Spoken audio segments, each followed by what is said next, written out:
വയനാടിനോട് കേന്ദ്ര സർക്കാർ കാട്ടുന്ന അവഗണന പാലക്കാട് രാഷ്ട്രീയത്തിലും ചർച്ചയാവുകയാണ്. കേന്ദ്രത്തിന്റെ ഭൂപടത്തിൽ കേരളം ഇല്ലാത്തതുകൊണ്ട് കേരളത്തിന്റെ ഭൂപടത്തിൽ നിന്നും BJPയെ ഇല്ലാതാക്കാൻ പാലക്കാട്ടെ ജനങ്ങൾ വോട്ട് ചെയ്യുമെന്ന് രാഹുൽ മാങ്കൂട്ടത്തിൽ പറയുന്നു. മുഖ്യമന്ത്രി വരുന്നതുകൊണ്ട് ഭരണവിരുദ്ധ വികാരമോർത്ത് ജനം തനിക്ക് വോട്ട് ചെയ്യും.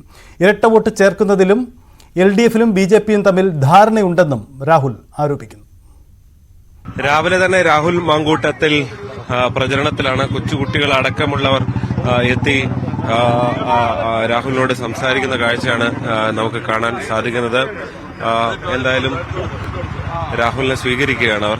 രാഹുലെ, ഈ അവസാന ദിവസങ്ങളിൽ എന്താണ് പ്രധാനമായും ജനങ്ങളോട് പറയുന്ന വിഷയം എന്താണ്? ഒന്ന്, ജനങ്ങളോട് പറയുന്നത് കേന്ദ്ര സംസ്ഥാന സർക്കാരുകൾ ജനങ്ങളോട് കാണിച്ചുകൊണ്ടിരിക്കുന്ന ദ്രോഹം, അതാണ് ഏറ്റവും പ്രധാനപ്പെട്ട കാര്യം. ഇപ്പൊ ഏറ്റവും ഒടുവിൽ ഇവിടെ രണ്ടാമത് നിൽക്കുന്നത് BJP ആണല്ലോ. BJP ആയിട്ടാണ് നമ്മുടെ പ്രധാനപ്പെട്ട മത്സരം.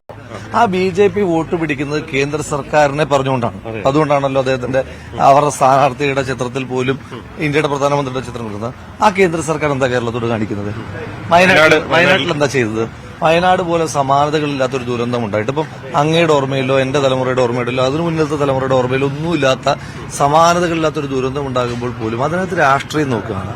BJPയുടെ വികസന ക്ഷേമ ഭൂപടത്തിൽ കേരളമില്ല. തിരിച്ച് കേരളത്തിന്റെ ഭൂപടത്തിൽ BJP ഇല്ലാതിരിക്കാനുള്ള പണി പാലക്കാട് ചെയ്യും.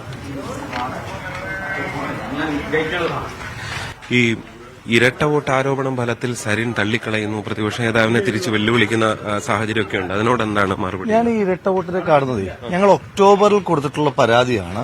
വ്യാപകമായി ഇരട്ട വോട്ടുകൾ ചേർത്തിട്ടുണ്ട്, വ്യാജമായ വോട്ടുകൾ ചേർത്തിട്ടുണ്ട്. ഞാനത് ഏതെങ്കിലും ഒരു വ്യക്തിയുടേത് മാത്രമായിട്ടല്ല പറയുന്നത്. ഞാൻ പറയുന്ന മാസമായി BJPയും CPMും മലമ്പുഴയിൽ നിന്നും കോങ്ങാട് നിന്നും വോട്ട് ചേർത്തിട്ടുണ്ട്.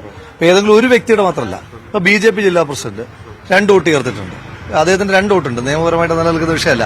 ഞാൻ ചോദിക്കുന്നത് BJP ജില്ലാ പ്രസിഡന്റ് പോലും അങ്ങനെ ചേർക്കുന്ന തരത്തിലേക്ക് ഗുരുതരമായിട്ടുള്ളൊരു ഒരു തെരഞ്ഞെടുപ്പ് അട്ടിമറി ശ്രമം ഇവിടെ നടന്നിട്ടുണ്ട്. പാലക്കാട് അതിന് മറുപടി കൊടുക്കും. ഇരട്ട വോട്ട് കോൺഗ്രസിനെതിരെ അവർ ആരോപണമായിട്ട് പറയുന്നുണ്ട്. കോൺഗ്രസ് എങ്ങനെ ചേർക്കാൻ കഴിയുക? നിങ്ങൾ തന്നെ പറയൂ.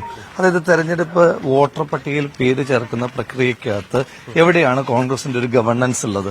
നിങ്ങൾ തന്നെ ആലോചിച്ചു. ഇത് ചെയ്യണമെന്ന് വിചാരിച്ചാൽ ഇതിന്റെ താഴെത്തട്ടുള്ള ഉദ്യോഗസ്ഥന്മാർ, ഇത് പരിശോധിക്കുന്ന ഉദ്യോഗസ്ഥന്മാർ മുഴുവൻ സ്റ്റേറ്റ് ഗവൺമെന്റ് കീഴിലുള്ള ആളുകളാണ്. ഇനി ഇതിനെ മോണിറ്റർ ചെയ്യുന്ന അതോറിറ്റി ജില്ലാ ഭരണകൂടമാണ്. അതിനു മുകളിൽ സ്റ്റേറ്റ് ഇലക്ഷൻ കമ്മീഷനാണ്. അതിനു മുകളിൽ സെൻട്രൽ ഇലക്ഷൻ കമ്മീഷനാണ്. ഇതിലേത് പ്രക്രിയയിലാണ് കോൺഗ്രസിന് ഇത് ചേർക്കാൻ കഴിയുക? അപ്പൊ വെറുതെ വ്യാജമായി പറയരുത്. ഈ ആരോപണമാണ് വ്യാജം. ഞങ്ങൾ ഒക്ടോബറിൽ പരാതി കൊടുക്കുകയും ഞങ്ങൾ ഇതുമായി ബന്ധപ്പെട്ട് സമരം നടത്തുകയൊക്കെ ചെയ്തിട്ടുള്ള ആളുകളാണ്. തൃശൂരിൽ ആലത്തൂർ നിയോജകമണ്ഡലത്തിൽ നിന്ന് വ്യാപകമായി വോട്ട് ചേർത്തു എന്ന ഗുരുതരമായ ആരോപണം ഉണ്ടായ സ്ഥിതിക്ക് ഞങ്ങളിതിനെ വളരെ ഗൌരവത്തിൽ തന്നെയാണ് സമീപിച്ചത്. പക്ഷെ CPM BJP എനിക്ക് മനസ്സിലാകാത്ത ഇതിനകത്തും ധാരണയാണ്. പരസ്പര ധാരണയോട് കൂടിയിട്ട് 2 കൂട്ടരുടെയും അത്തരത്തിലുള്ള വ്യാജമായ വോട്ടുകളെല്ലാം ചേർത്ത് കൊടുത്തു.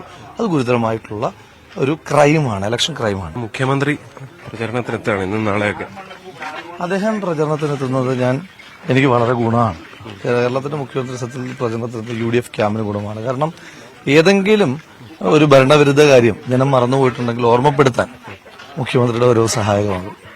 എന്തായാലും അതാണ് രാഹുൽ പറയുന്നത്. രാഹുൽ വലിയ ആത്മവിശ്വാസത്തിലാണ്. മുഖ്യമന്ത്രിയുടെ പ്രചരണം അടക്കം ഗുണമാണ് എന്ന് പറഞ്ഞുകൊണ്ടാണ് രാഹുൽ അവസാനിപ്പിക്കുകയും ചെയ്യുന്നത്. ഭരണവിരുദ്ധ വികാരത്തിലേക്ക് ചർച്ചകൾ കൊണ്ടുവരാൻ അതുവഴി കഴിയുമെന്നും രാഹുൽ പറയുകയാണ്.